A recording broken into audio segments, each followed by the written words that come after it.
আগামী সপ্তাহের প্রথম দিকেই মামলাটি রায় হবে ইনশাল্লাহ। রামিসা আক্তারকে ধর্ষণ করে হত্যা করা হয়েছে। এই মামলায় সারা দেশবাসী এবং সবাই এই ব্যাপারে খুবই মর্মাহত হয়েছে এবং সরকারও এই মামলাটিকে গুরুত্ব দিয়ে এই মামলাটিকে জনগণের আকাঙ্ক্ষা এবং এটা একটা বিচার সুষ্ঠু এবং দৃষ্টান্তমূলক যেন একটা বিচার হয় সেই দিকে সর্বমহল সরকার সহ সর্বমহলও এই ব্যাপারে সহযোগিতা করেছে। আপনারা জানেন যে এই মামলায় ইতিমধ্যে সাক্ষ্য গ্রহণ করা হয়েছে, সাক্ষ্য গ্রহণ করা হয়েছে এবং সেখানে সুষ্ঠু তদন্ত করা হয়েছে। তদন্তকারী কর্মকর্তা এই মামলার নতুন আইনের যে বিধান আছে, নারী শিশু নির্যাতন দমন আইনের যে বিধান আছে সেই বিধান অনুসারেই এটাকে তদন্ত করে একটা রিপোর্ট আদালতে দাখিল করা হয়েছে এবং চার্জ গঠন করা হয়েছে। পরবর্তীতে সাক্ষীদেরকে সমন দেওয়া হয়েছে।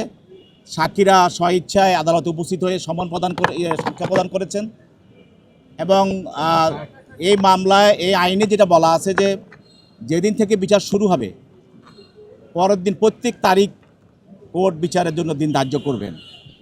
এই ধরনের একটা আইন আছে আমাদের এই আইনে এইভাবে বলা আছে। সেই হিসাবে বিজ্ঞ আদালত প্রতিদিন এই তারিখ ধার্য করে মামলাটা এগিয়ে নিয়ে যাচ্ছেন এবং সেই অনুসারে সাক্ষ্য গ্রহণ করেছেন। আজকে তিনি 342 কার্য সম্পন্ন করেছেন এবং আগামীকাল মামলাটির যুক্তিতর্ক শুনানির জন্য দিন ধার্য করেছেন। আমরা আশা করছি যে পাবলিক সাক্ষী যে 9 জন আদালতে সাক্ষী দিয়েছে তারা এই মামলার যথার্থ তথ্য উপাত্ত আদালতে উপস্থাপন করেছেন।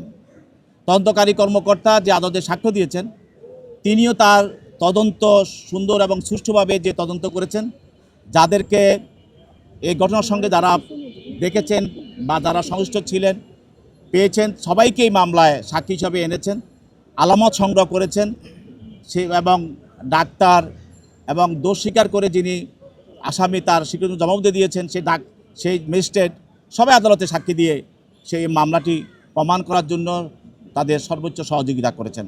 আমরা আশা করছি এই মামলাটি একটি দৃষ্টান্তমূলক মামলা হিসাবে থাকবে এবং আগামী দিন যেন এই দেশে এই ধরনের কোনো ঘটনা না ঘটে, কেউ যেন সাহস না পায়। এই মামলার মাধ্যমে একটি বার্তা দেশবাসীর কাছে সবার কাছে এটা যাবে।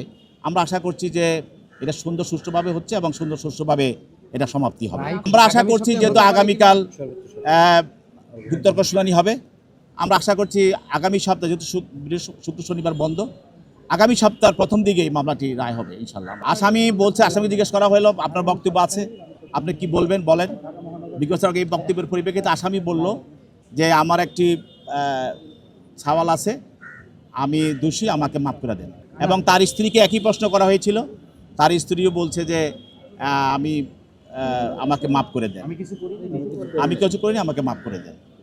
আসামিরা তাই সাধারণত বলে থাকে।